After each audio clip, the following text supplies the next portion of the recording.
역설의 신앙 시리즈 설교를 이어가고 있습니다. 그 네 번째 시간입니다. 오늘은 고난의 아름다움. 오늘 주신 본문의 말씀 가지고 무엇이 진짜 축복인가 라는 제목으로 할 말씀을 증거토록 하겠습니다. 고난의 아름다움. 솔직히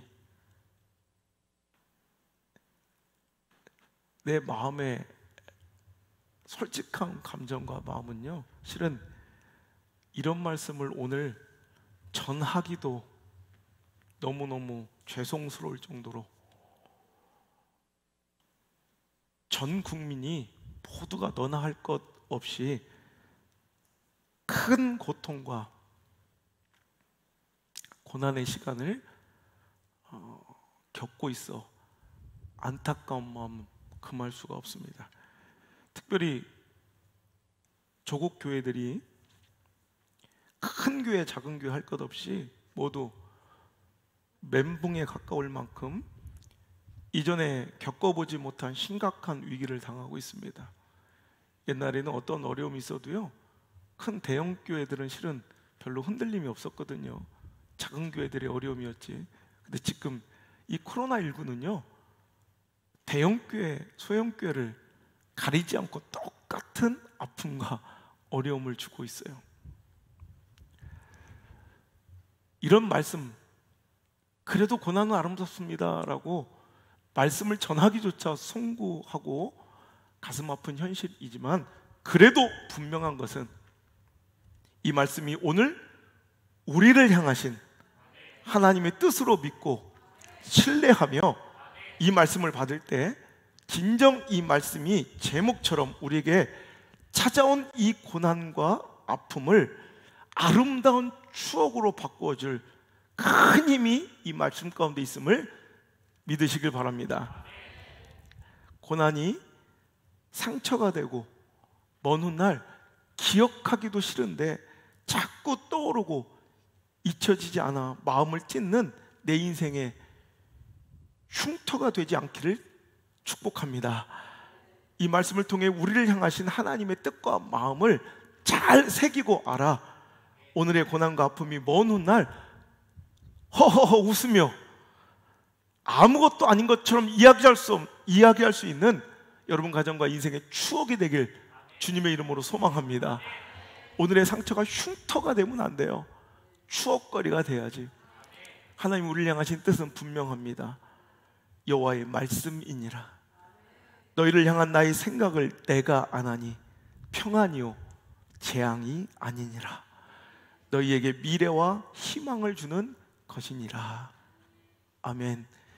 예레미야서 29장 11절의 말씀처럼 오늘도 저와 여러분에게 주시는 이 시간이 재앙이 아니요 여러분의 미래에 희망을 주시고자 하는 하나님의 시간인 줄 믿으시고, 오늘도 우리의 고난과 이 상처의 시간을 오늘도 멋지게 역전시켜 먼 날 추억거리와 또 간증거리로 만들어버리는 우리 사랑하는 성도들의 삶이 되기를 주님의 이름으로 축복합니다.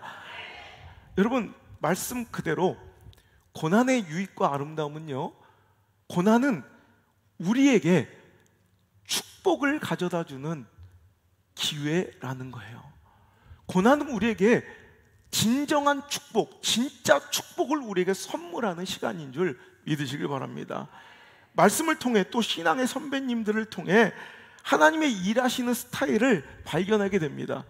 그중 하나는 큰 여러분 교훈은 바로 고난을 통해 하나님께서는 사랑하는 이들을 축복과 성장으로 이끌어 가신다는 사실입니다. 성경 말씀을 통해 수많은 믿음의 선배들의 삶을 통해 우리가 깨닫는 큰 수학 중에 하나가 이거예요.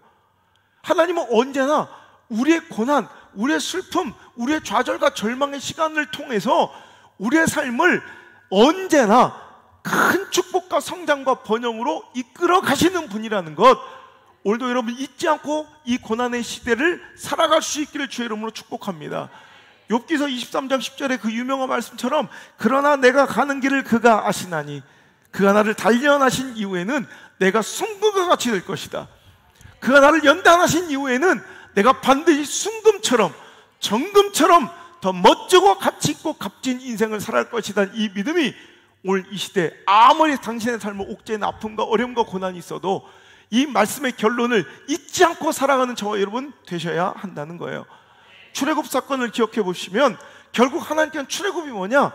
그래도 안정적인 삶을 살아가고 있었던, 그래도 어찌 보면 뭔가 안정이 보장된 삶을 살고 있었던 애굽에 있는 하나님의 백성들을 끌어내어 광야로, 사막의 그 힘들고 어려운 고난의 시간으로 그들을 이끌어내시기를 종용하신 거예요. 여러분, 하지만 여러분, 만약 그 광야의 아픔이 그냥 무의미하게 고난 그 자체가 목적이었다면 얼마나 허탈하고 견디기 어려운 시련의 시간이었겠어요.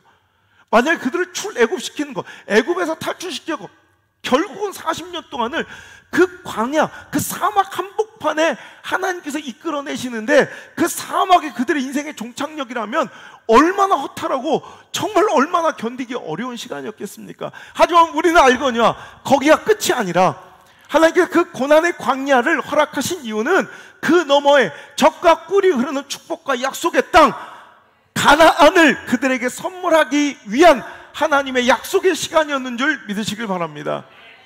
여러분, 그 고난의 광야가 우리 인생의 목적지가 아니라 그 광야를 우리가 반드시 지나가야 할 이유는 그 너머에 하나님께서 약속하시고 계획하신, 하나님께서 반드시 우리에게 선물하시려고 준비해 두신 가나안이 종착역이기 때문에 우린 광야를 견뎌야 되고 우린 광야를 지나가야 한다는 사실입니다. 신명기 8장 15절로 16절의 말씀에도 분명하게 하나님은 그 뜻을 기록해 두었습니다. 함께 읽겠습니다. 시작.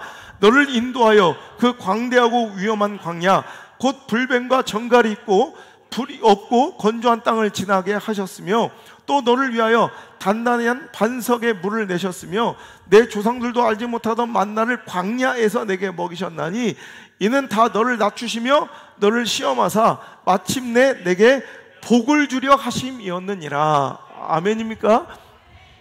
그 광야의 험난하고 어려운 불뱀과 전갈의 그 어려운 배고픔과 목마름의 그 시련의 시간을 보내게 하신 이유는 그 자체, 그 사막의 어려움과 고난의 시간이 목적지가 아니라 결국에 마침내는 그들에게 축복 주시기 위함이 하나님의 목적이요, 하나님의 계획이요, 하나님의 뜻의 완성임을 믿으시길 바랍니다.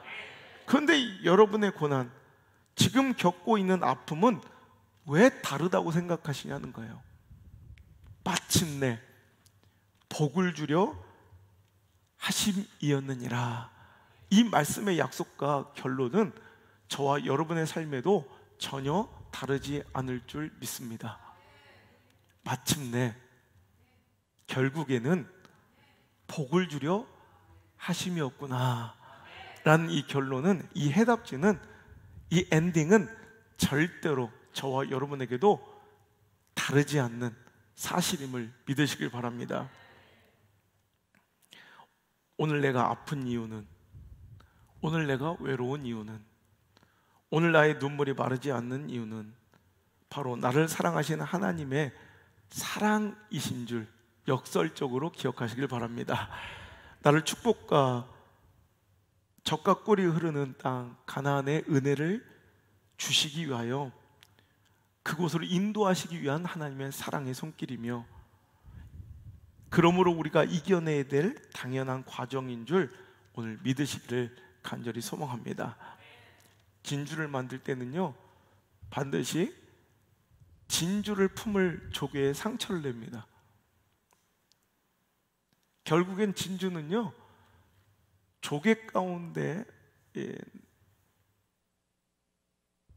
생겨난 그 상처에 반응하는 차이에 따라 어떤 조개는 죽기도 하고 어떤 조개는 그 상처 가운데 멋진 진주를 품게 된다는 거예요. 그래서 그 상처가 크면 클수록 오늘도 멋지고 값진 큰 진주를 내어놓을 가능성이 커진다는 거죠. 거기서 나오는 서양의 속담은 A big scar into a big star. 여러분, 큰 상처일수록 into a big star, 나중에 큰 별이 될 줄 믿으시고요. 오늘도 우리에게 닥친 이 고난이, 이 어려움이 이전의 고난과는 비교할 수 없는 엄청난 빅 스카, 상처로서 우리에게 다가왔다면 우린 기대하셔야 합니다. 큰 값진 진주 같은 빅 스타, 반짝이는 별과 같은 축복과 은혜가 우리 삶의 마지막 부분에는, 우리 삶의 이 고난의 건너편에는 가나안처럼 우리를 반드시 기다리고 있음을 기억하시기를 주의 이름으로 축복합니다. 여러분, 때로는요 너무 애매하고 이해할 수 없는 고난, 이건 뭐 내가 잘못한 것도 아닌데 찾아온 엄청난 아픔과 억울함이 우리 삶 가운데 있을 수 있어요. 여러분, 그럴 때일수록 우린 더 기뻐해야 합니다. 베드로전서 2장 19절 20절의 말씀을 읽어보면 애매히 고난을 받아도, 그러니까 진짜 우리 삶에 찾아온, 이건 뻔히 내가 예측할 수 있는 이 고난의 이유를 충분히, 이 고난의 근원지를 충분히 내가 이해할 수 있는 경제적 위기나 고난, 또 관계의 고난과 아픔 있어요. 이건 내가 잘못해서 얻어지는 그런 관계의 아픔, 경제적 고난, 뭐 시험들 있어요. 이거는 차치하고 정말 이건 뭐 해도 너무한 것 같은 애매한 고난, 여러분 혹시 있습니까? 억울할 정도로 아픈, 여러분 내 삶에 열심과 충성과 헌신과 진심 어린 내 삶 가운데 찾아온 애매한 관계의 상처와 아픔과 경제적 위기와 여러 가지 영적인 상처들이 여러분 가운데 있다면, 자, 애매히 고난을 받아도 하나님을 생각함으로 슬픔을 참으면, 이 고난을 참으면 이는 아름다우나, 20절, 죄가 있어 매를 맞고 참으면 무슨 칭찬이 있으리요? 오직 선을 행함으로 고난을 받고 참으면 이는 하나님 앞에 아름다우니라. 아멘. 여러분, 어려운 애매한 고난이 있어요. 여러분, 정말 억울한 고난이 있다니까요. 이런 고난이 있을 때 기뻐하십시오. 이 억울함이 있을 때 여러분 기뻐하십시오. 여러분, 나중에 또 이런 주제의 말씀이 또 뒤에 나올 거라 이 정도만 하겠습니다. 어려운 고난, 애매한 고난, 억울한 고난이 우리에게 찾아오면 여러분 하이파이브를 하며 여러분 가족들끼리 기뻐하시길 바랍니다. 하나님께서 복 주시려는 거예요. 그래서 생각하셔야 합니다. 오늘도 내 분명한 잘못이나 과거에 살아온 내 삶의 옛 습관들이 잘못되어 찾아온 고난은 이것은 기대할 것 아니에요. 진심 어린 회개와 참회와 이제 그런 삶이 반복되지 않으려는 분명한 결단이 있어야 될 때지, 그때는 파이파이브 하며 환호할 때는 아니라는 거예요. 여러분, 징벌을 핍박이나 고난이라 착각하지 마십시오. 징벌은 징벌이에요. 하나님께서 죄를 용서하셔도 그 용서에 대한 책임, 그 죄에 대한 잘못된 삶에 대한 책임은 물으십니다. 그 징벌의 시간에 우리가 해야 될 것은 진정한 참회와 돌이킴이지 기뻐함과 기대는 아니라는 거예요. 하지만 오늘도 우리 삶 가운데 찾아온 애매한 고난, 오늘 교회가 당하는, 우리 예배자들이 당하는 고난들이 바로 이런 고난들이에요. 억울하고 애매한 고난이 우리에게 찾아올지라도 우리는 기뻐해야 됩니다. 누구를 생각하며? 하나님을 생각하며 참으셔야 합니다. 왜냐하면 이제 우리가 매맞을 짓, 벌 받을 짓을 하고 당하는 고난들은 여러분 그건 당연한 거예요. 하지만 우리가 억울하고 애매하게 당하는 핍박과 고난이 우리에게 있을 때는 하나님께서 선한 결과로 우리에게 갚아주실 줄 믿으시고, 그 고난을 견디시고 그 억울함을 견디시고 그 원통함을 감당하시길 바랍니다. 할렐루야. 이게 바로 역설의 신앙이에요. 여러분, 이 말씀이야말로 고난에 관한 가장 적절하고 단순한 진리예요. 지금 너희들이 겪는 고난이 정말 애매한 고난이냐 하나님께서 물어보시는 거예요. 억울하고 이유 없이 겪게 되는 정말 이유 없는 의아한 고난이 있다면 더욱더 기뻐하며 견디라는 거예요.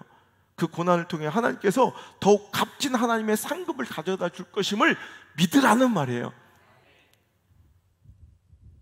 여러분, 오늘도 하나님께서 우리에게 주시는 애매하고 억울한 시간들이 있어요.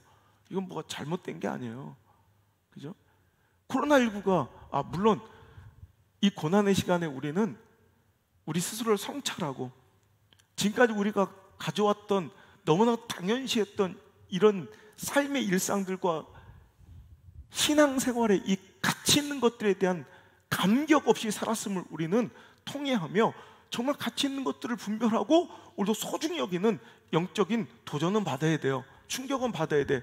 하지만 그냥 무조건적으로 이것이 하나님께서 무조건 우리에게 주시는 징벌의 개념으로 또 이해하셔도 안 된다는 거예요. 그럼 여기서 확진자가 나오면, 제가 그랬죠. 옛날에 신천지가 막 확진자가 막 나올 때 많은 목사님들이 이것이 하나님의 징벌이에요. 그러면 이제 좀 이따 교회가 걸리면 어떡할 거냐 물어봤죠. 지금 그러고 있잖아요. 그런 식으로 여러분 이 때와 상황을 그렇게 극단적으로 해석해서는 안 된다는 거예요. 정말 애매한 거예요. 그 옆 동네에 나온 확진자는 뭘 잘못했습니까? 뭘 그렇게 죽을 죄를 졌습니까? 아니에요. 정말 억울하고 애매한 거예요. 그냥 그곳에 간 게 잘못이에요. 그 식당에 간 게 잘못이에요. 아니 더 나가자면 박쥐 새끼가 잘못이고, 그걸 먹은 뭐 이상하게 생긴 그 동물이 잘못이고, 또 그걸 먹으면 그렇잖아. 여러분 그런 게 아니라는 거죠. 정말 억울하고 애매한 시간이에요. 이럴 때 하나님을 생각하며 주실 하나님의 큰 상급과 결말의 선한 하나님의 합력하여 이루실 선한 결과를 기대하며 참지 않은 거예요. 우리가 잘못하여 얻어지는 징벌이 아니요, 정말 의로운 핍박과 고난의 시간을 우리가 하나씩 하나씩 만난다는 것은 하나님께 크고 놀라운 은혜와 축복을 받을 수 있다는 기회를 우리가 얻었다는 거예요. 그러니 기뻐하십시오. 억울할수록 기뻐하십시오. 오늘도 그 고난이 애매할수록, 오늘도 그 고난의 시간이 정말 애매하고 억울할수록 기쁨으로 하나님 주실 축복을 기대하며 그 시간을 감당할 수 있는 성숙함이 우리에게 있기를 간절히 축복합니다. 자, 오늘 제자들은 풍랑을 만났어요. 거친 바람과 파도 때문에 그들은 정말 죽을 것 같은 공포와 고난, 정말 두려움과 불안을, 근심을 우리처럼 지금 겪고 있다는 거예요. 자, 그런데 오늘 제가 말씀드리고 싶은 것은, 오늘 이 풍랑이 그들에게 오는 사건 이전에 어떤 일이 있었는지를 우리가 함께 살펴보자는 거예요. 여러분, 오늘 우리가 16절부터 본문의 말씀을 택하여서 읽었는데 바로 전에 있었던 사건이 무엇인가? 여러분 한번 고개를 들어보세요. 그냥 읽지 마시고. 자, 여러분 성경에 나온 기적 중에 여러분 가장 좋아하는 기적이 뭐예요? 우리 삶 가운데 이런 기적 하나 있었으면 좋겠다. 어떤 게, 한국인에게 질문했더니 거의 수년째 바뀌지 않는 성경 속에 가장 좋은 기적 1위는 오병이어의 축복이었어요. 통장에 잔고에 500을 넣어놨더니 갑자기 56억이 생겨. 뭐 이런 기적들. 분명히 나는 내가 나를 알아. 성적이 23점 나올 성적이었는데 믿음으로 기도하고 제출하였더니 답안지가 밀려서 우리 뭐 89점이 나와. 막 이런, 그죠?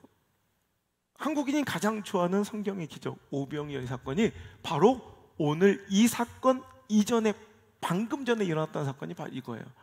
자, 4절부터 오늘 이게 바로 오병이어의 사건 쭉, 뭐 우리가 다 아는 이야기니까 13절까지 정말 볼품없는 보리떡 5개와 볼품없는 하찮은 물고기 2마리로 5,000명 이상을 먹이시고도 12광주리가 차고 넘쳐났던 이 기적과 같은, 진짜 정말 너무너무 황홀한 이 추억, 그 기쁨이 채 가시기도 전에 찾아온 풍랑, 그들은 근심하고 두려워하고 있을 때, 오늘도 죽을 것 같은 공포 속에 있을 때 주님께서 그들을 찾아오셔서 내니 안심하라, 할렐루야 하시며 그 두려움을 잠재우시고 오늘도 그들을 지키시고 그들을 살리셨다는 내용이에요. 자, 우리는요 이 두 가지 상황 속에 예수님을 만나게 됩니다. 우리 삶 가운데서 우리는 나의 절실한 피로를 채우시고 공급하시는 주님을 만날 때도 있고요, 때로는 풍랑 가운데 내 삶의 존재 자체가 흔들릴 때 찾아와 나를 안심시키시고 나를 먼저 안으시고 품으시는 주님을 만날 때도 있습니다. 우리가 기대하고 우리가 가장 원하는 주님과의 만남은 이런 거예요. 오병이 같은 기적. 오늘 내 삶의 필요를 채우시고 공급하시며 기적과 같은, 그러니까 우리 한국 성도들이 가장 좋아하는 기적이 오병이인 거예요. 그래서 생각해 보세요. 오병이어의 기적을 맛본 이후의 삶의 반응이 어땠는지, 자 6장 우리 14절 15절, 자 기적이 끝나자마자 그들의 반응이에요. 시작.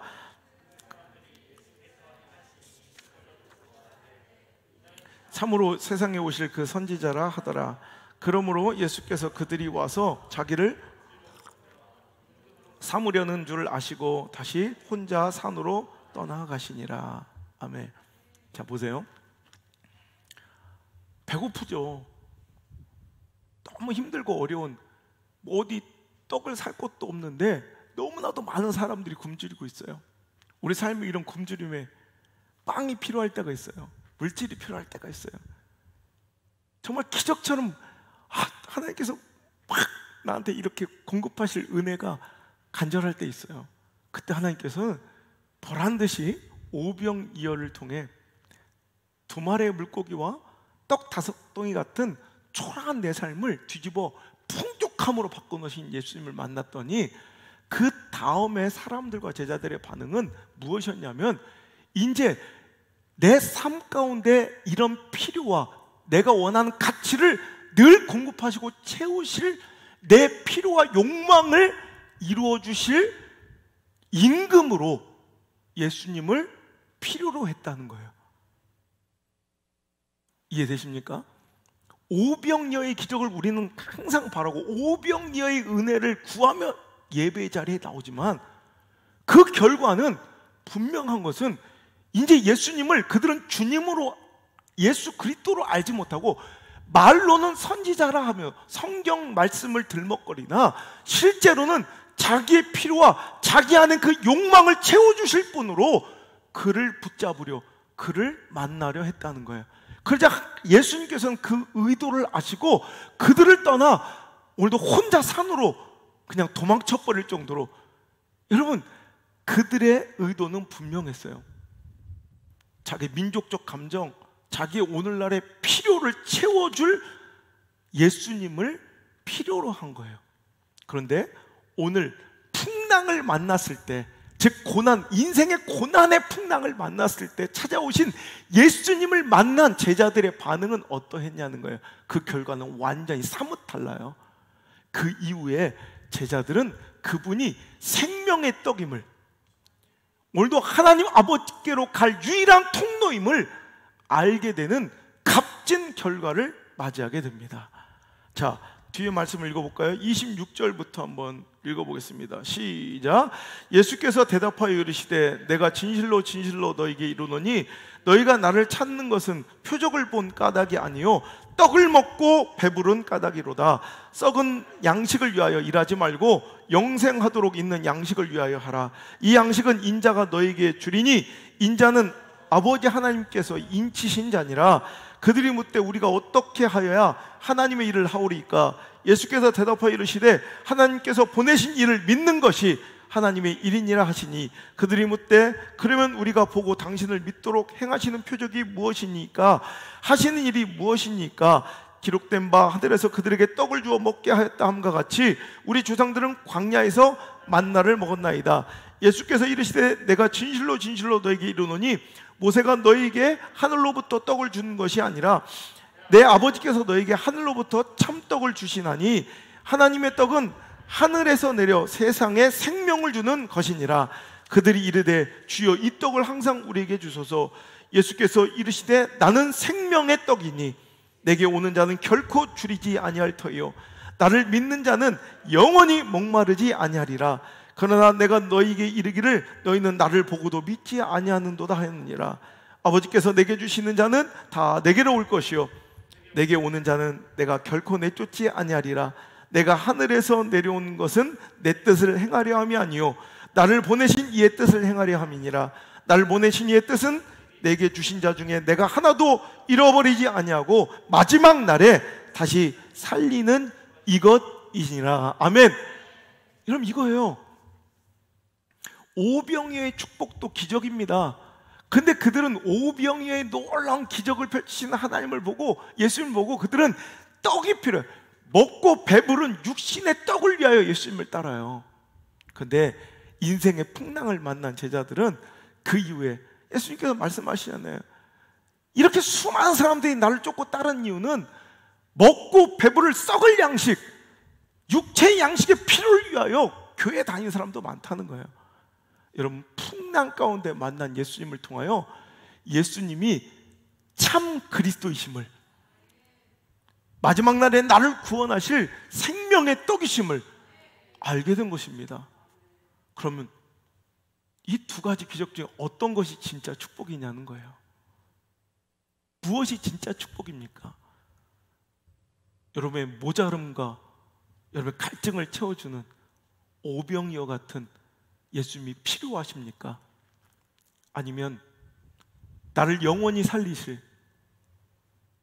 우리 그리스도 예수님을 위하여 나를 기꺼이 내어드릴 수 있는 예수님을 쫓으시렵니까? 이것은 어디에서 결판이 나느냐? 인생의 풍랑 가운데, 고난 가운데 그리스도 예수님을 주인으로 만난 자들만이 오늘도 이 놀라운 고백을 드릴 수 있다는 것입니다. 오늘 말씀의 제목이 그거예요. 무엇이 진짜 축복입니까? 꼭 오병이의 기적만 여러분 축복입니까?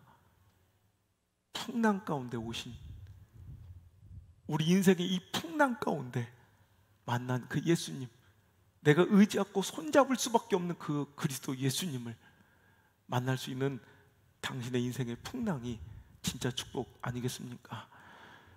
고난을 통해 교회에 나오는 이들이 생각보다 많아요.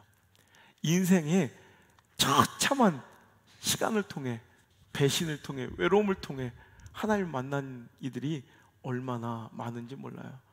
이어령 교수 같은 지성의 최고봉, 정말 인문학적, 철학적 소양을 너무너무 많이 갖추고 있으셔서 전 인생을 바쳐 신의 부존재를 증명하며 또 인생의 지식을 또 설파하며 살았던 분이 인생의 참혹한 자기 힘으로는, 자기 의지와 지식으로는 전혀 감당할 수 없는 삶의 아픔 가운데 예수님이 참 그리스도임을 믿고 길이요 진리요 생명이신 그 고난 가운데도 내니 안심하라, 그 음성을 들었던 이어령 교수같이 우리 삶 가운데도 고난 가운데 예수를 만나게 된 극적인 사건들이 얼마나 많습니까?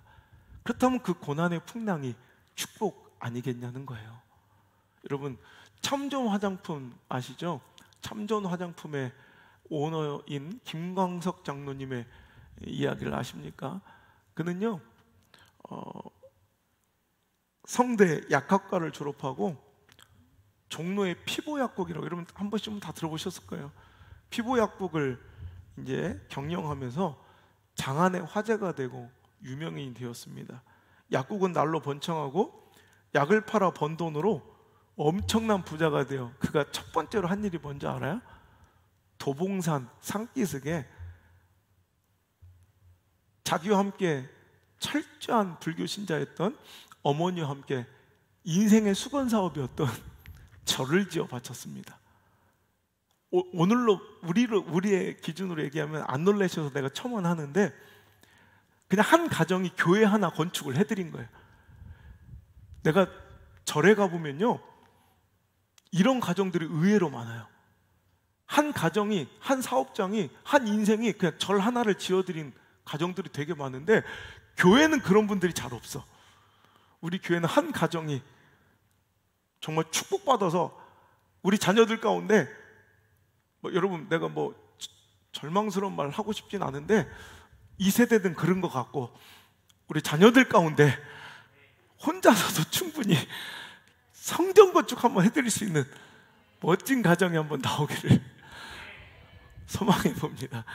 그들은 엄청난 돈을 벌어 첫 번째 한 일이 서울 도봉산 산자락에 절 하나를 혼자 지어드린 거예요. 철저한 불교 신자였죠. 여러분, 그런데 그가 전국에서 그 명성을 듣고 찾아온 약사들이 하도 부탁을 하니까 그 간청에 못 이겨서 전국의 60군데 약국에 자기가 제조한 약을 공급해 주기 시작한 거예요. 근데 이것이 그 인생의 불운의 사건의 시작이 되었습니다. 무허가 제약으로 그러니까 무허가로 약을 판매했다는 것이 빌미가 되어 그들은 보건 범죄 단속법에 걸려 그는 1979년 잘 나가던 약사에서 범법자, 도망자의 신세로 전락해버리고요.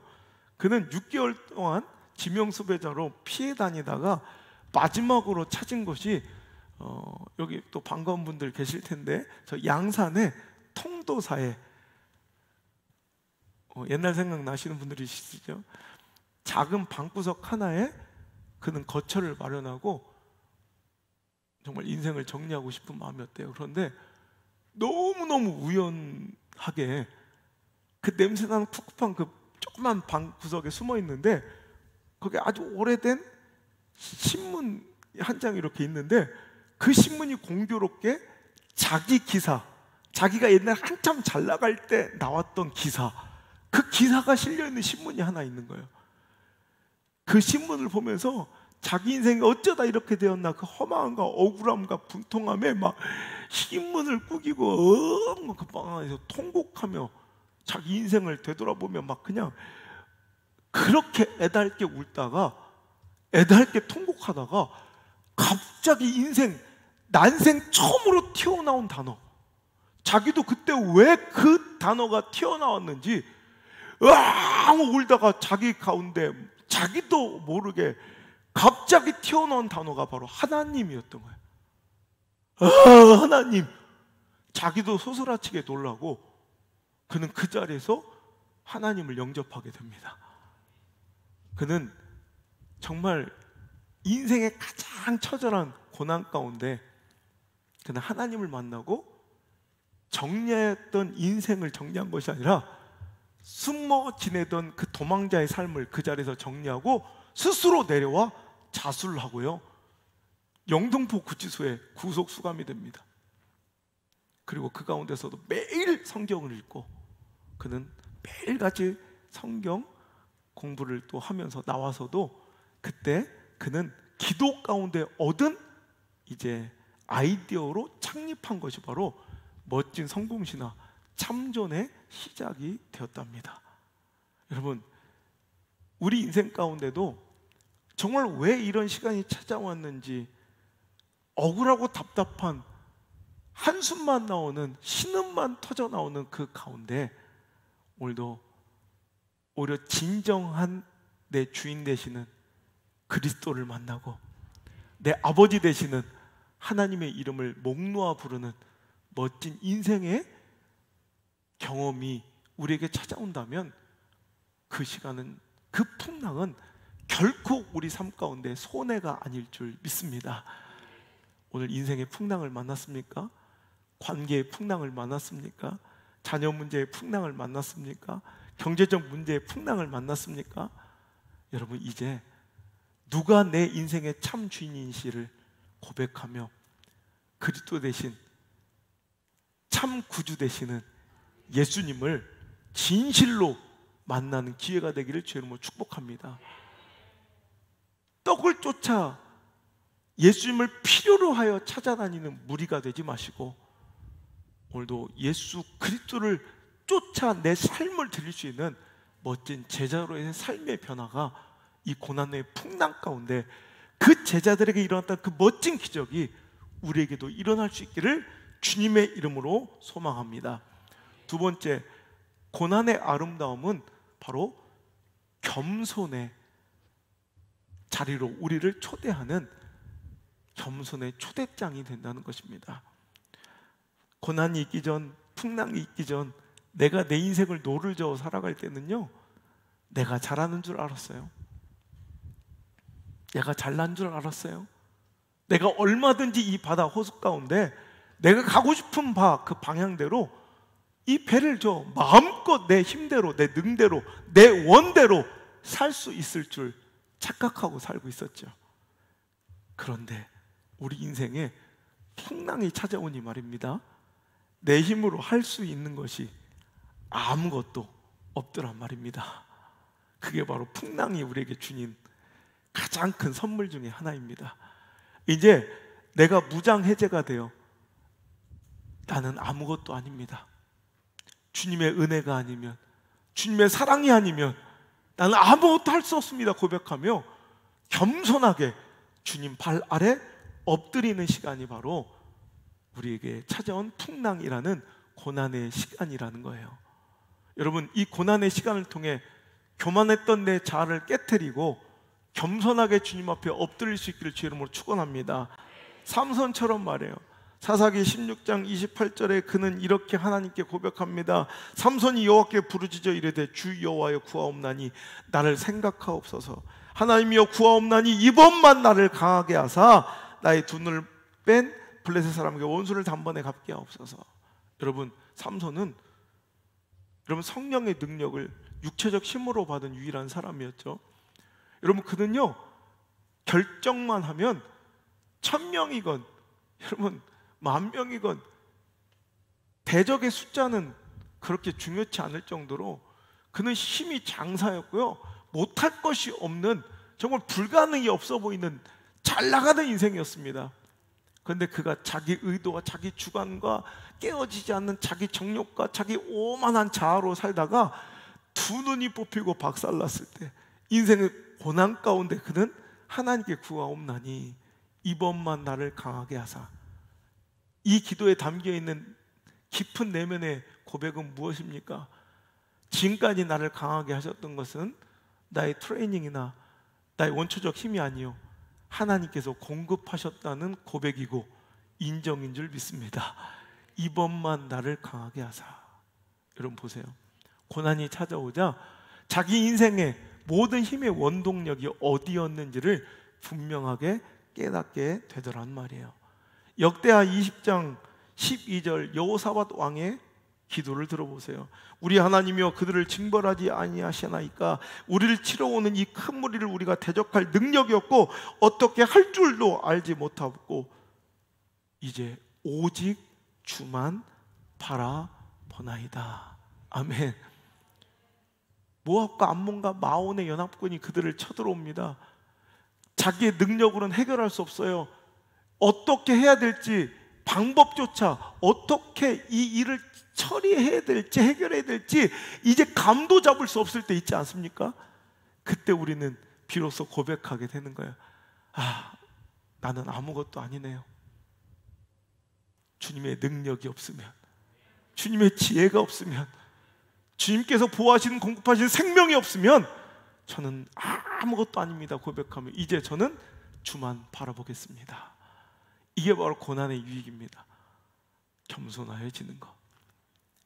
여러분, 지난주에 깨어짐의 아름다움과 유익에 대해 배웠습니다.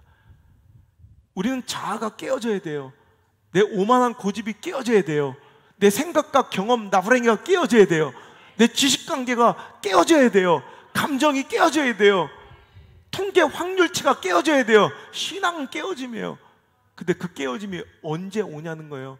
능숙한 훈련이나 여러분 깊은 학습을 통해 이루어지는 것이 아니라 때로는 풍랑, 인생의 풍랑의 고난을 통해 단박에 깨어질 수도 있다는 것입니다. 계산지라고 살아가던 인생이, 관계지라고 살아가던 인생이 경험치로 확률과 가능성으로 뭔가를 선택하고 결정했던 인생이 이제 나는 아무것도 아닙니다 고백하며 하나님만 전적으로 의지할 수 있는 이 겸손의 초대자, 이 고난 잘 사용할 수 있는 저 여러분 되시길 주의 이름으로 축원합니다. 골리앗 같은 위기, 감당 못할 시련과 고난이 우리에게 닥쳐왔을 때 우리의 시선, 우리의 마음이 우리 인생의 승패를 갈라놓습니다. 여러분, 골리앗과 같은 엄청난 고난이 내 앞에 두려움으로 딱 버티고 있을 때 망하는 자들의 시선과 마음은 무엇이냐면, 망하는 자들의 시선은 항상 그의 6규빗 반이나 되는 엄청난 키를 재고 앉았고요, 결코 내가 갖고 있는 무기로는 뚫을 수 없는 녹각반 녹투고 5,000세겔에 되는 비늘 갑옷을 바라보고 있으면 망하는 거예요. 배틀자 같은 창자루와 철 600세겔에 되는 창날을 바라보면 그들은 망하는 거예요. 오늘도 여러분, 우리는 전적으로 내 힘과 의지가 아닌 오직 만군의 여호와 하나님, 그분만이 이 인생을 승리로 이끌 수 있다는 강한 시선을 가지고 다윗처럼 하나님 바라봐야 합니다. 무기와 처지와 형편을 바라볼 것이 아니라 하나님 바라봐야 합니다. 나는 아무것도 아니에요. 나 같은 것이 할 수 있는 것이 아니라 나와 함께 하시는, 나를 붙드시는 하나님을 바라보고 그의 공급하신 힘으로만 내가 살 수 있음을 깨달아야 합니다. 이것이 고난 가운데 우리가 해야 될 일이라는 거예요. 하나님께서는 우리를 바라보고 계십니다. 고난 중에 있는, 풍랑 중에 있는 우리를 하나님은 지켜보고 계십니다. 오늘도 문제의 심각성을 바라보며 골리앗의 키만 재고 앉았고 홍해의 깊이를 재고 앉았고 여리고성의 두께를 재고 앉아있는 자들을 하나님께서는 구하시는 것이 아니라 오늘도 다윗처럼 그에게 용맹하게 다가서 너는 칼과 창과 단창으로 내게 나오지만 나는 만군의 여호와 이름 곧 네가 모욕한 이스라엘 군대 하나님의 이름으로 내게 나아가노라. 할렐루야. 나는 칼과 창과 단창 같은 그 무기를 의지하는 것이 아니라 만군의 여호와 하나님의 이름으로 내게 나아가노라 이거예요. 전쟁은 여호와께 속한 것인즉, 할렐루야. 전쟁은 여호와께 속한 것인즉 여호와의 구원하심이 그따위 칼과 창, 처지와 상황과 형편 가능한 확률 따위에 달려있지 아니함을 이 무리에게 알게 하리라. 하나님 이 고백을 우리에게 듣길 원하신다는 거예요. 할렐루야. 오늘도 겸손해집시다.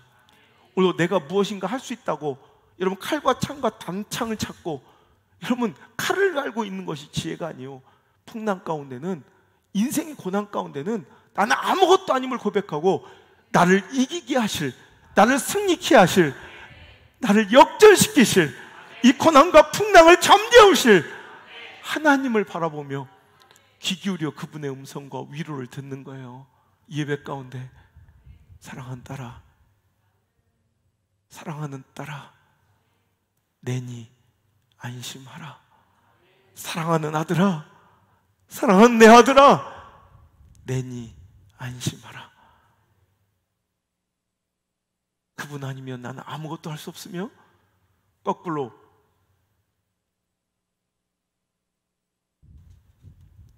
그분이 있으면 나는 모든 것을 감당할 수 있음을 고백할 수 있는 시간, 그 겸손한 고백이 우리의 고난 가운데 터져나올 수 있기를 주 예수 그리스도 그 소망의 이름으로 축복합니다. 여러분, 아까 읽었던 신명기의 말씀을 기억해 보세요. 하나님께서 우리를 억지로 고난처럼 보이는 광야로 우리를 종용하여 이끄셨던 이유는 결론이 나와 있었죠. 마침내 우리에게 복을 주려 하셨음이래요. 근데 하나님 그 말씀을 다시 한번 읽어볼 때 그 안에 귀한 비밀이 있어요. 그 바로 전절부터 읽어보면 또 하나님의 의중이 더 깊이 있게 드러나 있습니다. 다시 한번 신명기 아까 8장 15절 16절 읽었죠? 14절부터 읽어볼게요. 신명기 8장 14절로 16절까지 말씀 시작.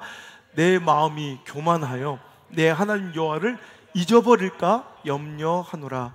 여호와는 너를 애굽 땅 종되었던 집에서 이끌어내시고 너를 인도하여 그 광대하고 위험한 광야 곧 불뱀과 전갈이 있고 물이 없는 건조한 땅을 지나게 하셨으며 또 너를 위하여 단단한 반석에서 물을 내셨으며 내 조상들도 알지 못하던 만나를 광야에서 내게 먹이셨나니 이는 다 너를 낮추시며 너를 시험하사 마침내 내게 복을 주려 하셨음이니라. 아멘.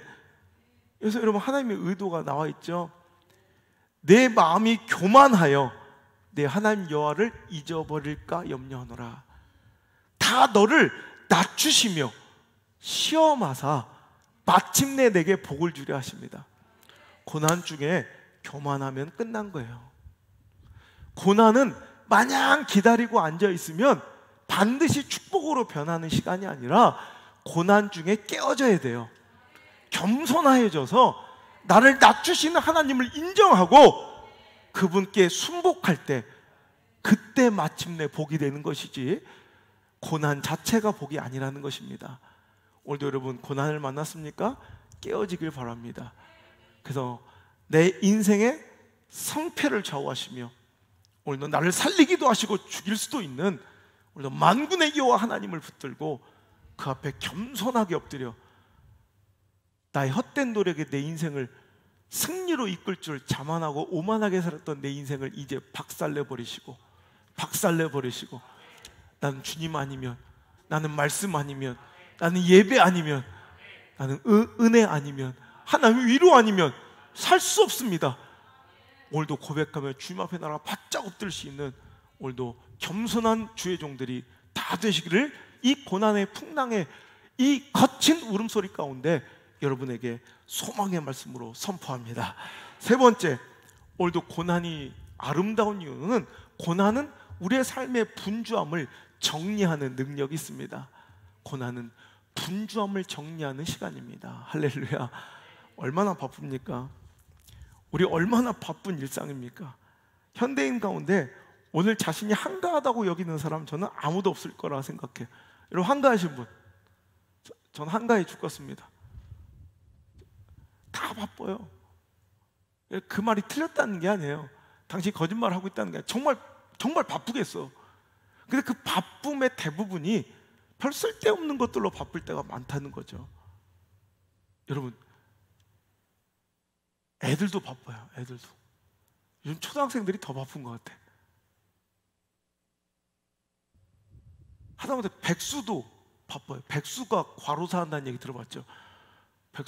왜냐하면 여러분 인기 있는 사람들은 또 너무 여기저기서 같이 놀자고 막 전화 와서 바쁘고, 백수는 아무도 놀아주는 사람 없으니까 그 약속 하나 잡으려고 그렇게 바쁘게 또 전락해야 되니까 또 바빠. 항상 바빠요. 바빠. 여러분, 그러다 보니 그 바쁨과 분주함 속에서 무엇 하나 진중하고 진지하게 임할 수 없고, 내 삶을 성찰하거나 반성하거나 깊은 사유의 시간도 허락되지 않는 것이 오늘날의 현실이에요. 그래서 아이들 보면, 공부 잘하는 아이들 보면 오히려 사유의 시간, 깊은 성찰과 철학적 인문학적 사고는 빵점인 애들이 많아요. 공부하느라고 너무 바빠서 아주 기본적인 인문학적 소양이나 깊은 사유에 빵점짜리 인생들이 많아요. 별로 깊이 있게 생각해 본 적, 여러분 공부가 뭐 깊어요? 수학 푸고 여러분 영어 공부하는데 뭐 깊어요? 이건 단순한 지식은 우리에게 깊게 하지 못해요. 지식은 그냥 가벼운 거예요. 진짜 깊이 있는 질문들은 학교에서 절대 하지 않아요. 물맷돌에서는 하지. 물맷돌 학교에서는 계속 깊이 있는 질문을 던져요. 너 5년 후에 뭐 할 거니? 20년 후에 뭐 어떻게 살고 있을 것 같아? 이런 거. 너 과연 오늘 당장 죽는다면 가족 말고 진짜 내 옷을 찢고 가슴을 찢으면 슬퍼 울어줄 수 있는 사람 몇 명이나 될 것 같아? 이런 질문 제가 계속 던져요. 애들이 막 멍한 거야.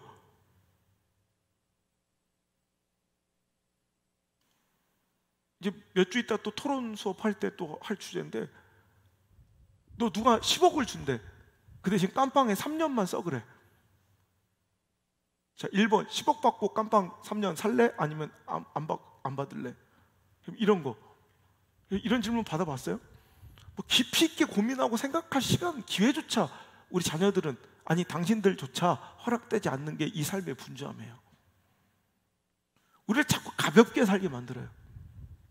그리고 스스로도 아주 허접한 일들로 너무 바빠.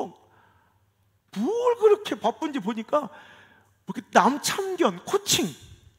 너나 잘 살아요. 그냥 남의 집 가정사부터 시작해가지고 뭐 철수 이번에 어디 학교에서 저기 뭐 정학 맞은 이야기, 또 영숙이 엄마 바람난 이야기, 뭐 어디 영철이 아버지 이번 진급 못한 이야기, 뭐 이렇게 사사건건 간섭하고, 뭐 이렇게 코칭하고, 뭐 이렇게 감독할 일이 많은지. 거기다가 또 우리 또 민족적 감정이 또 독도 문제, 저 축구 대표팀 관리부터, 이제 우리나라 대표팀은 뛰어넘어서 이제 저 먼 나라 유럽의 리그의 팀 전술과 한 개인 선수의 뭐 이번에 트레이드 과정까지 간섭을 해. 아니 우리 벤투 감독님이나 클럽 감독님 같은 분은 돈이라도 받고 그 짓 하죠. 우리 돈도 안 받고 뭐 그렇게 참견할 게 많고 간섭할 게 많은지 내가 보면 뭐 이렇게. 근데 고난이 한번 닥쳐봐요. 고난이 닥치면 그 순간 내가 막 고민하고 걱정하고 염려했던, 야 손흥민이 어느 팀으로 가든 상관도, 메시가 팀을 떠나든 말도 우리가 상관도 없어. 이런 고난이 찾아와 봐야 내 삶에 쓸데없는 분주한 일들이 싹 다 정리가 돼요. 사람도 마찬가지예요. 싹 다 정리돼요.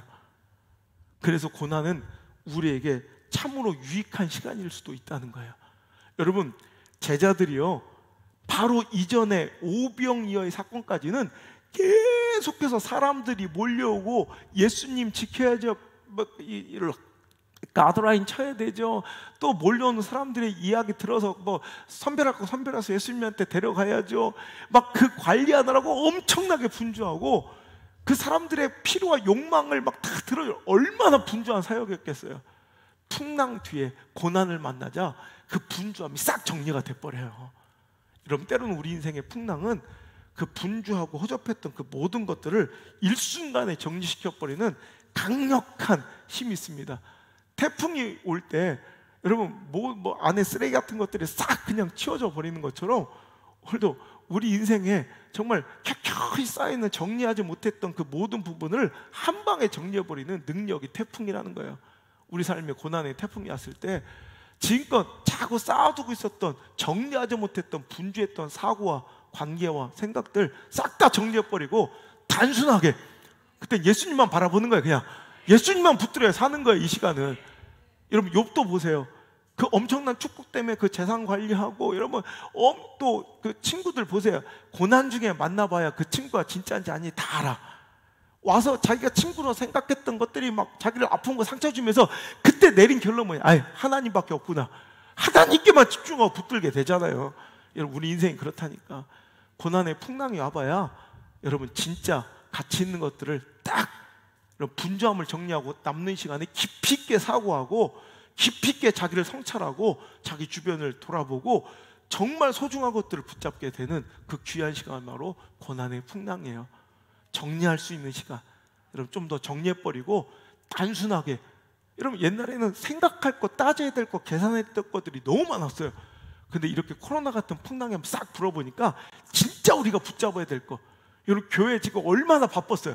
교회가요 대형화되고 조직화될수록 그 교회를 경영해야 되니까 얼마나 많은 복잡한 일들과 부서들과 시스템들이 생겨서 마치 대형 교회들 가보면 무슨 대기업 같았어요. 지금 단순해지는 거예요. 교회가 명확해지는 거예요. 아주 명료해지는 거예요. 신앙이 뭐 붙들어야 되는지, 무엇에 목숨 걸어야 되는지, 무엇 바라봐야 되는지 분명해지셨죠? 풍랑 끝나고도 그것만 바라보고, 여러분 그것만 붙들고 그것만 꿈꾸고 그분만 우리가 꼭 붙들고 살아갈 수 있는 사랑 우리 성도들 되길 주여 여러분 축복합니다. 마지막으로 이 고난의 아름다움은 바로 고난을 통해 우리는 갈등을 해소하고 하나 될 수 있는 하나됨의 기회와 통로를 얻게 된다는 사실입니다. 고난은 하나됨의 기회를 우리에게 제공하는 통로인 줄, 기회인 줄 믿으시길 바랍니다. 여러분, 막 싸우던 두 형제가 있어요. 형 동생이 막 주먹질하고 싸우다가도 갑자기 만난 동네 형이 그들을 괴롭히고 그들의 돈을 뺏으려고 해요. 전문용어로 삥 뜯는다고 그래요. 삥. 그러면 방금 전까지 막 욕을 하며 막 죽일 것 같이 싸웠던 형제들이 갑자기 크로스! 그리고 형과 대적해서 그 동네 형을 무찌르고 도망치잖아요. 이거예요. 공공의 적이 우리에게 발생하고 힘든 위기가 우리 가운데 찾아오면 얼마 전까지 갈등하고 분열했던 것, 모든 것이 싹 다 정리되고 오히려 여러분 하나 돼요. 갈등이 풀어져요. 여러분 분열이 해소돼요. 이게 바로 고난의 축복이에요. 여러분 IMF 그 슬픈 시절을 기억하십니까? 열심히 한평생 한 직장에 한우물을 파왔던 우리 아버지들이 한 번에 갑자기 명퇴당하고 공원과 산으로 내몰려 정말 근심과 눈물로 살았던 그 처참했던 시절을 기억하는 분들 많을 거예요. 여러분 제가 부사학번이에요. 1994년에 대학을 들어갔는데, 그래서 부사학번을 저주받은 학번이라고 불러요. 부사학번이 졸업할 때 IMF가 터지는 바람에 뭐 직장도 없고 우리 친구들 거의 다 뭐 취업한 애들이 없어요. 다 장사하고 슈퍼하고 막 이렇게 다단계에 빠지고 막 그랬어요. 뭐 할 게 없는 거예요, 할 게. 그 참혹했던 시절, 분명히 그때 정치적으로 갈등했고 지역적으로 갈등했고 또 가진 자와 못 가진 자의 그 양극의 갈등이 있었고 여러 가지 또 종교적 사상적 갈등이 있었지만 IMF라는 엄청난 재앙에 가까운 경제적 고난이 우리에게 닥쳐오자 전 국민이 정치를 초월했고요, 지역을 초월하고 종교 사상을 초월하고 이런 모든 것이 하나 되어 사상 초유의 전 국민 금 모으기 운동이라는 세계 역사의 유래를 찾아볼 수 없는 모든 금을 그냥 다 갖고 나와서 전 국민이 금을 모은 거예요. 그래서 여러분 세계인을 깜짝 놀라게 이런 그 위기를 극복해 버렸잖아요. 여러분 이것이 바로 고난이 우리에게 주는 유익이에요. 여러분 사회학자들이 말하기를 큰 재난이나 재앙이 한 가정의 인생이나 국가 공동체에 몰아닥칠 때 사람들의 반응이 3단계로 이루어진대요. 첫 번째는 불안 단계예요. 첫 번째 재앙에 가까운 재난이 우리에게 딱 엄습해 오면 불안에 떨어, 근심에 막 떨어. 우리 코로나 그랬잖아요. 처음 오니까 막 나 걸리면 어떡하지? 막 그러니까 마스크를 쓰고 막 사재기를 하고 막 줄을 서고 막 이 불안과 이 근심의 단계예요. 그 2단계는 바로 혐오의 단계가 돼요. 누군가를 막 혐오하는 거예요. 왜 거기 가서 걸려서 그래? 그리고 세 번째 3단계로 가면 혐오를 뛰어넘어 이제 희생양을 찾기 단계로 간대요.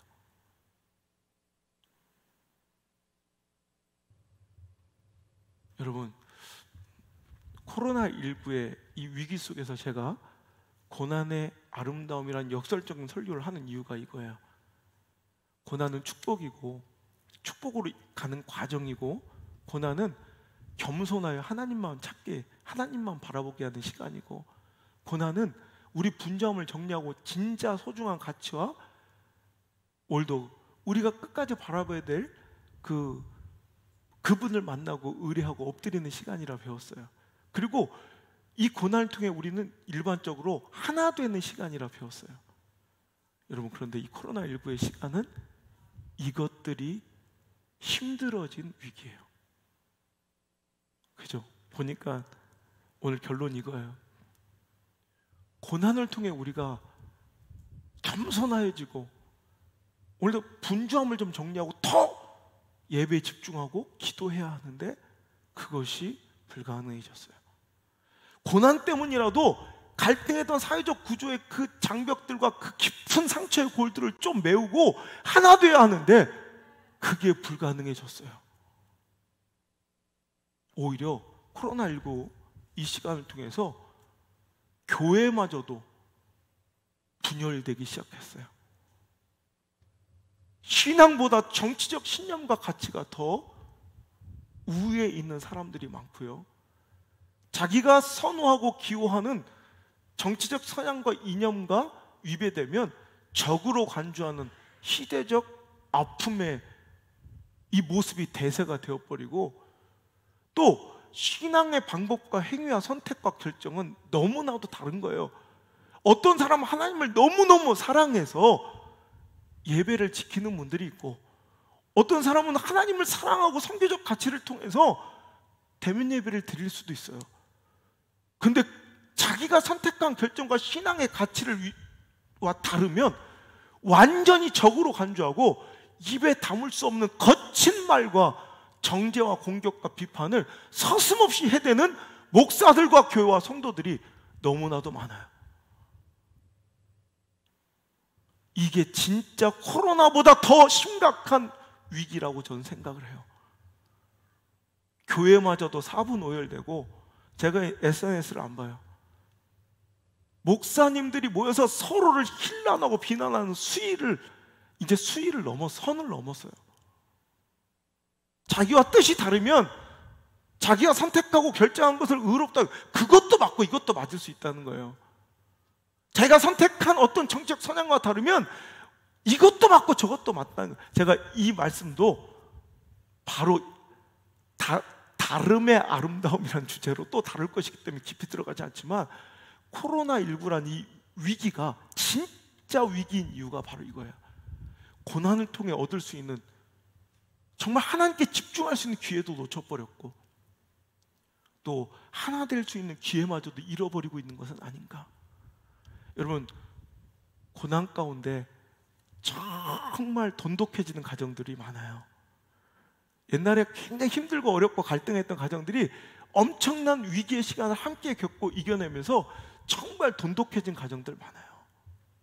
우리 한국교회가 우리 공교의 의식을 좀 회복해서 코로나19라는 공통의 아픔과 고난 통해 서로를 힐난하고 혐오하고 삿대질하고 조롱하고 비판하고 정죄하는 것이 아니라 공교의 의식을 가지고 우리 가족처럼 하나 되는, 교단을 초월하고 정치적 성향을 초월하고 지역적 정서를 초월하는 개교의 의식을 뛰어넘는 멋진 의식의 구조의 변화가 일어나길 하나님께서 기대하고 바라고 있지는 않을까요? 이 찢어져 있는 갈등과 분열을 좀 종식하고 우리 하나 되는 축복을 누릴 수 있기를 바랍니다. 그리고 국가 위정자들에게 간곡히 부탁합니다. 이 혐오의 정서를 없애주시길 바라고, 이 심각한 국난의 위기는 함께 이겨나가야 될 시간이지 희생양을 찾아 덮어 씌우려는 그런 시도도 안 했으면 좋겠습니다. 이럴수록 서로를 힐난하고 비난하고 혐오하고 희생양 프레임으로 덮어 씌워 너 때문이야 너 때문이야 책임을 전가하고 다투어 싸울 것이 아니라 서로 위로하고 보듬어주고 상처를, 그 갈등의 골을, 아픔을 치유해줘야 될 그 시간도 부족한 이 시간에 너무 가슴 아픈 일 아닙니까? 제가 눈물 흘리며 이 시대를 위해서 기도할 때 저는 코로나19의 빠른 종결 위해서도 기도하지만 항상 기도할 때마다 눈물 터지는 기도는 이거예요. 분열을 속히 없애 주옵소서. 더 이상 마녀 사냥하듯 희생양 찾기를 중단하게 도와주옵소서. 혐오의 시선을 거두게 하시고 오늘도 위로하고 서로의 상처 아픔을 보듬어주는 그런 시간 되게 하여 주옵소서. 저는 혹시나 하는 마음에 우리 사랑하는 성도들에게도 간곡히 부탁드립니다. 이 중에서 또 확진자가 나올 수도 있어요. 혐오의 시선으로 바라봐서는 안 됩니다. 여러분 그거 아세요? 먼저 발견된 사람이 희생양이에요. 실은 역학조사를 통해 보면 이 사람 잘못된 것이 허다해요. 물론 맞는 부분도 있지만 깜깜이 환자가 25%가 정도 된다는 얘기는 도대체 어떻게 감염 경로를 이제 유추할 수 없는 것이 더 많다는 얘기예요. 먼저 발견된 사람, 이 사람을 통해 그 주변이 확산된 줄 알았더니 딱 보면 이 사람도 누군가에게 뒤에 발견된 사람이 먼저 확진된 사람일 수도 있다는 거예요. 근데 먼저 최초의 발견자가 모든 희생양이 돼요. 어떤 조직이든 어떤 기관이든 어떤 생업의 현장이든 어떤 교회든 어떤 집단이든 그냥 매도되고 지탄받는 그런 허접한 천박한 의식은 우리 교회에 없기를 바랍니다. 그죠? 감싸주고, 물론 감싸주랬더니 또 확진자한테 가서 감싸줘서 같이 걸리고 오면 이거는 비난받아야 돼. 마음으로 감싸주고 문자로 위로해주고, 그렇게 좀 성숙하게 나 때문이야 나 때문이야 이런 모습을 윗 어른들부터 위정자들부터 이런 보여줘서는 안 된다는, 전 이것이 다음 세대, 여러분 코로나는 아무것도 아니에요. 제2의 제3의 코로나 같은 위기들은 이제 앞으로 더 많이 옵니다. 제가 예언합니다. 그때 우리 자녀들이 이 시기를 어떻게 이겨나가야 할지를 잘 터득할수록 우리가 모범 답안을 제시할 수 있도록, 저렇게 집안에 어려운 일이 있으면 막 머리끄댕이 잡고 싸우며 네 탓이야 내 탓이야 해야 되는 거구나, 누구 하나 골라가지고 그냥 다 돌 던지고 에워싸고 비난해야 되는 거다, 이걸 우리 자녀들이 보지 않도록 해주시기를 간곡히 여러분들과 또 위정자들에게 부탁 말씀드립니다. 그런 집단은 망하는 거예요. 사무엘상 30장에 보면 시글락이라는 곳에 다윗의 추종자 세력들이 전쟁에 나가면서 가족들을 남겨두고 왔을 때 3일 만에 돌아와 보니까 이 시글락에 남겨뒀던 그 모든 어린아이와 이 자기 부인들을 다 납치돼요. 정말 처참한 광경이 된 것을 그들이 목도하고 마주하게 됩니다. 엄청난 고난이죠. 근데 그들이 막 소리도 내지 못할 정도로 슬피 울다가 선택한 것이 무엇이냐면 이것이 다 다윗 때문이다 하며 돌을 들러 다윗을 치려합니다. 그때 다윗의 선택이 주요했던, 니들이 어떻게 나한테 이럴 수 있어, 오갈 데 없는 것들 거둬줬더니, 이런 게 아니라 그는 그 시간에 오히려 하나님께 힘과 용기를 얻으며 하나님의 은혜를 구하였더니, 할렐루야. 그로 인하여 그 모든 위기와 아픔의 시글락, 초상집 같던 시글락의 위기가 회복되고 여러분 잔치집이 된 줄 믿으시길 바라고, 이 나라와 민족과 조국교회와 여러분의 가정의 삶이 여러분 초상집 같은 오늘의 분위기가 뒤바뀌어 역전되고 회복되어 잔치집이 되려면 누구에게 여러분 덮어 씌우고 책임을 전가하고 시시비비를 가르고 너 때문이야 막 정죄하고 비판하는 신란들이 아니라 오늘도 하나 되고 따뜻하게 감싸주는 이 멋진 노력들이, 이 품어줌과 위로들이 오늘도 우리의 삶을 더 풍요롭고 아름다운 축복으로 이끄는 기회인 줄 믿습니다. 예수님께서 우리가 참 걱정스러우셨나 봐요.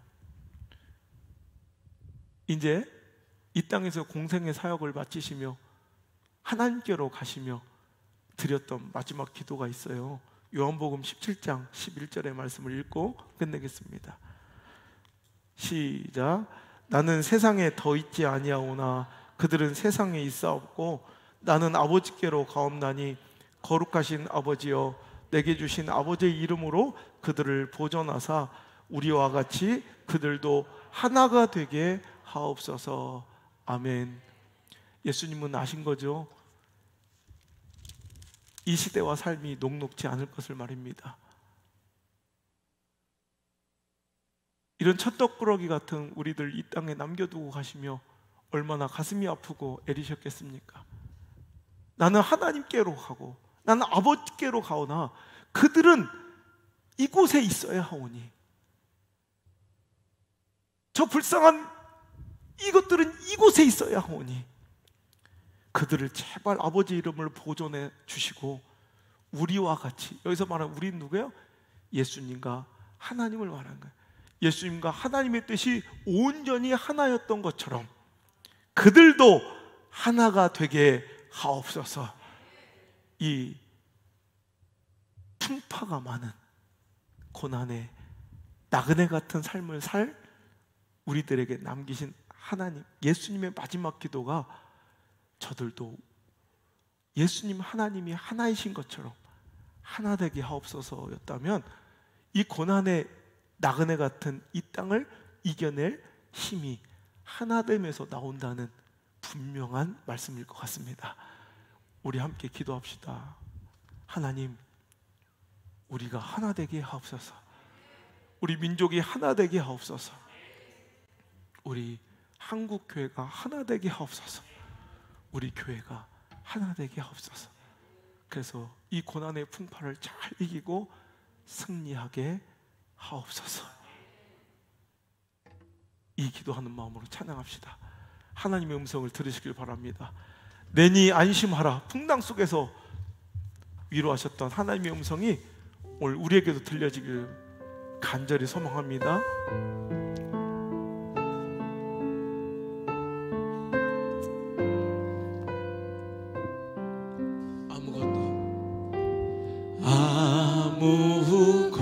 아무것도 두려워 말라. 주 나의 하나님이 지켜주시 주시네. 놀라지 마라, 겁내지 마라. 주님 너를 지켜주시네. 다시 한번 하나님의 고백, 하나님의 음성을 들으십시오. 아무것도 두려워 말라. 주 나의 하나님이 지켜주시네. 놀라지 마라, 겁내지 마라. 주님 나를 지켜주시네. 내 맘이 힘에 겨워 지칠지라도 주님 나를 지켜주시네.